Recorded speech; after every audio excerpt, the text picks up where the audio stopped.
Hello there, welcome back. Today I'm going to talk about Avatar, the actual highest grossing film ever. The film that, for a film that gets a lot of abuse online, seems to have made a lot of money, which otherwise fans who are not really online like it a lot. And people who are feel themselves film fans online tend to hate on it because it's an easy one to hate on because there's so much there that you can actually mock. And the film is flawed. But it's been overly hated though, I think. Even though I don't think it's an amazing film, it's got some problems. But it is a weird case. James Cameron from Titanic onwards, this, and Avatar, and Turning a Dark Fate, another one where he seems to he's making films. He only produced Turning a Dark Fate, but he is making films that are divisive. Because, I mean, the big problem is he's not as good as he was. If you're a film fan, in the 80s and 90s, James Cameron was big. I mean, the first two Terminators, The Abyss, Aliens, True Lies even, which was flawed, and was a sign of flaws coming, but still really enjoyable. Titanic was very divisive because it's a love story on Titanic, and it was so close to Night to Remember in lots of ways, even though a section was about the romance. I'm a Titanic fan in a sense of I'm interested in the ship, but I'm not so keen in the romance because some of the dialogue was awful. So I like the film for the ship going down. I don't like it for the romantic stuff, but a lot of people love it. So it's like, well, I don't like it, but a lot of people really do like it. So it's like one of those things. It's like, well, not all the film is for me.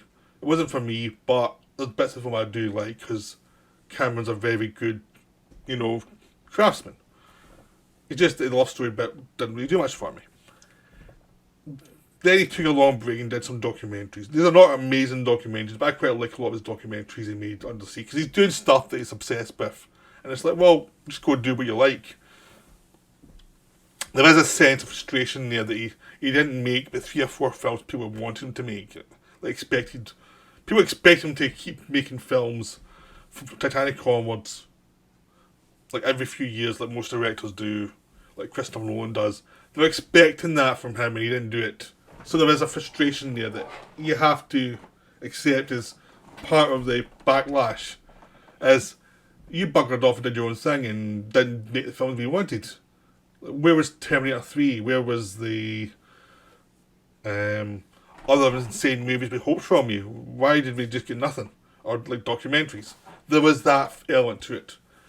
Also, I think some of the film, like Titanic, did have obvious flaws compared to some of the other films. And Avatar has flaws too. He did make Battle Angel Alita as a producer, which is a film I really enjoy, even though it's very flawed in lots of ways. Its male lead is not very good in it. Robert Rodriguez directed it, but it's still very enjoyable despite its flaws. He produced Solaris, which is also very enjoyable despite its flaws. He produced Dark Fate, which was terrible, and it was like, wow, that's one of the examples of same with Alien, where the person who started this series came back, and even though he was only the producer, it showed he'd missed the point of his own creation, or whatever he felt the point was to go on with wasn't what anyone wanted, and it was a disaster, financial disaster, and it was very controversial. So he has done things that have been controversial. Avatar is weirdly controversial because it's got fans who don't like it really hating on it, as if to say this film made so much money, but now everyone must despise it and hate it, and you cannot like it ever. You're wrong if you like it. It's like, well, I like it. I don't think it's amazing, but I like it. I think there's lots going on with it. It's interesting. There's lots going on which is, I think, a bit pretty dull. There's bits and bobs. It's like any film. It's like there's good bits and bad bits. It's longer than it needs to be. It's got ups and downs in this story. It's a lead character that might not be the most dynamic character. I read the script he wrote for this film years and years ago online. It was online for years before it was made. Because no one was sure, because we'd heard about Avatar from the 90s. Like he was wanting to do this film that was going to be really difficult to make. And eventually the script might get released, leaked, because everyone thought he wasn't going to do it after a while. Like it was just been abandoned. So I read it as when it was online, you could download it, and I read it as a film basically he wasn't going to make. You know, so it's like, oh, that's a shame, there's some nice things here, but he's not going to make the film. So, oh well. And then eventually made it. And the film's enjoyable. There's lots of nice things in it. There's the base thing it has, and the reason I think it was so successful, and the reason why I think people still go back to enjoy it, is the fact that it is like a cinematic wonder. It is as naive as something like King Kong. It says it's trying to do something new, and it does have a sense of wonder about this world. Like, despite its flaws, James Cameron is a believer in this world and doing something in this world. He directs it like he wants to see all these things. So no matter how clunky some dialogue can be, there was always a sense of wonder about it, these little things. Even the lead character doing stupid things, you're still involved. And I should say I've recently rewatched it on the projector with my nephew, who's 13. And we watched all the non-verbal scenes without talking at all, because it was so... Like, it should be a silent movie almost, because there's all that stuff really holds up. And anytime someone talks, we start talking to each other, because it was like, well, we don't care about this stuff. This is not interesting to us. This other stuff's great. If you could just cut out the talk, this would be wonderful. And it's a film you need to see on the big screen. It loses so much on the small screen. It's not really worth watching on a small screen, I don't think. I always find it fairly tedious on the small screen.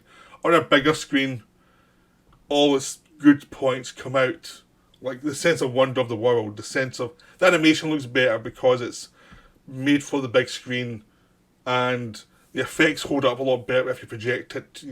Even though there's some dodgy effects now, it holds up really well, and it is a world you can immerse yourself in. That's what it really does, immerse yourself in this world. The same way Lord of the Rings immersed you in his world, and Lord of the Rings has its flaws as well. Star Wars is the same way. Star Wars has its flaws, immersed in a world. That's what it does. You might not like the world, you may be thinking, it's not for me. But just saying, oh, the film's terrible, everyone hates it, is ridiculous, and has no base in facts. The whole idea is, all these people watch, and now we don't ever talk about it. I think it's just the online people who don't like it don't want to talk about it. I think people who like it will still talk about it. It's just they're not online yapping about how much they hate this film because of God knows what. Because there are good points to it. There's lots of early scenes where the lead character is learning how to run the avatar, and you get this sense of joy about a guy who had no leg, whose legs were busted, now can run. That was something that the Cameron put into a script he wrote called Strange Days that Catherine Bigelow directed. The whole sequence of that in that film too. But a guy who can't walk suddenly getting an implant. He can have he can see through the eyes of someone who can walk, and the sensation of it. So it's something he's already thinking about earlier. And Strange Days is one to watch as well. It's really good. Again, flawed but really good. And because James Cameron tends to be in that line, he's a genre director who puts character stuff in there, and his films, the films he either writes or produces or directs, tend to have flaws. Even his early films had flaws, but they're heartfelt, and you sense that, and they've interest in lots of different things. So that's what comes through from the films, and you still get that with films. That's why people are still interested in what he's going to do with Avatar 2 and 3. Despite the cynicism, people want to see those films because it's like, what's he going to do with this? Because the story kind of told itself in the first one. Like, where's it going to go now with this? So there's a leg to climb up now. There's something interesting that possibly could happen. And the film just is very cinematic in lots of ways, but cinematic in a genre way, in a very American way. It's a mainstream cinematic landscape. It's not art house Stanley Kubrick stuff. It's what you expect from a Star Wars or something like Marvel, but probably more visually interesting than what you're getting out with Marvel generally, unless they've got someone like Sam Raimi involved. But you know, that's the thing though. It's got like a sense of wonder, and it's got something that's ambitious within that kind of landscape, within a kind of limited landscape of mainstream blockbusters. This is pretty ambitious. It's just that the actual narrative is the least ambitious part of it. Like the metaphor of, oh, we're destroying our planet, we're greedy, all that stuff's really obvious. And we all know what's going on. And because it's so on surface, it's the easy way to sneer at the film. Like, we're above this. Yeah, we know that. We don't need to be told that. Well, really? Because look how what's happened to Earth and climate change. We're really pretty much ignoring it by being smug about it. And you've got all the other stuff. Oh my god, the blue aliens. That's so sad.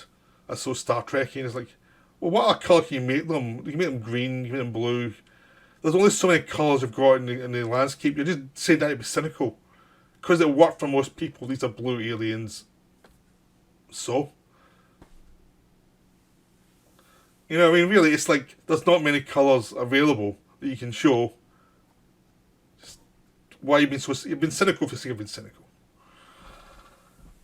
And it is about a landscape or a culture you don't know. It's based on Indians because you have to have a human base for things. There's lots of things that are tied to our world, so it's not like a full imagination of what would an alien culture be, because it's based on what we know. Which was back to Star Wars. Star Wars took what we know and then made it slightly alien and weird, but it's still got connections there. Because you need those connections if you want the audience emotionally attached. So that's what we want to say, going back to, it's a genre base of the mainstream of what we know. That's what he's doing. That's what he's intentionally doing in these films. So criticising him for doing something that is so obvious of what you need to do with the budgets he's got seems kind of silly. And yeah, this narrative is not astonishing, but it's not really meant to be. It's meant to be this sensation, this experience.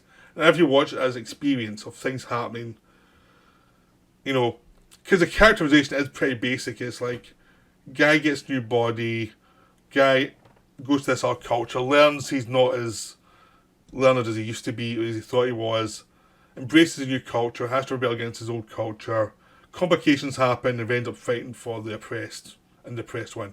It's a basic story. It could have been a silent film. So, you know what I mean? These stories keep coming back. I mean, you Danced with Wolves years ago. There's going to be something else in the future, the same story. If you tell that story well, people will come up to it. You know, people fight against oppression because people feel oppressed by the governments all the time. That's always going to work. Pointing out how greedy the corporations are, that's always going to work because we know they're greedy. So, I mean, the point of it's basic. Yeah, it's basic because sometimes you need something basic for the mass audience. Because not every member of the audience wants a Tarkovsky film. They just want to go and see a film that's entertaining a lot of the time. You know, it's the kind of art house stuff is not for them. So what? So a lot of this is sneering. It's not the greatest film of it. It's not James Cameron's best film, but it's an enjoyable, fantastical film with a sense of wonder. And I think if you focus on the sense of wonder it has, you can see its merits. It's just that it's got thread-worn story beats that people still respond to. Not everything can be massively original. Some things are. I mean, David Cronenberg's might have been really original with Frames of the Future, Welcome Back to His Past. But most directors aren't like that. You know, it just not. I mean, what George Miller did with 3,000 Years of Longing, most directors are not like that. Most directors cannot do that at his age. Like he does at his age, something really original like that. So just be happy against someone still doing ambitious stuff. Because Avatar's worth watching. Avatar's got a lot of good points for it. It's still far superior to most blockbusters you get. I mean, compare any new Star Wars Disney films to this. Avatar looks really good. You know, a lot of blockbusters we've sat through in the last decade since Avatar. Avatar looks really good compared to a lot of them. It was heartfelt. It was doing what it wanted to do. there's a package to it that it's easy to point sneer at, but it means you're intentionally ignoring the good points. And it's just been re-released. It's been available in streaming for years, and it got $10 million on a re-release just to see it in the cinema again, which shows you there's still interest. So I think the people who are cynical about it will be a bit annoyed at Christmas, because I think the second one will get a lot of attention. I know I saw it, was like, okay, I'm going to see that. I'm sure a lot of people like that. You know, like the fact it's taking so long might not be as much of a detriment as people expect. So that's my video on Avatar. It's kind of an aside, I can't just talk about the film, I have to talk about all the responses to it more than the film itself, because it has been so weighed down by the cynicism. And that's a real shame, because it is a positive film, it is like a well-meaning film, it just got the hatred of some of the more bitchy members of the film community. Just the way it goes sometimes. So that's me for now, I'll see you later.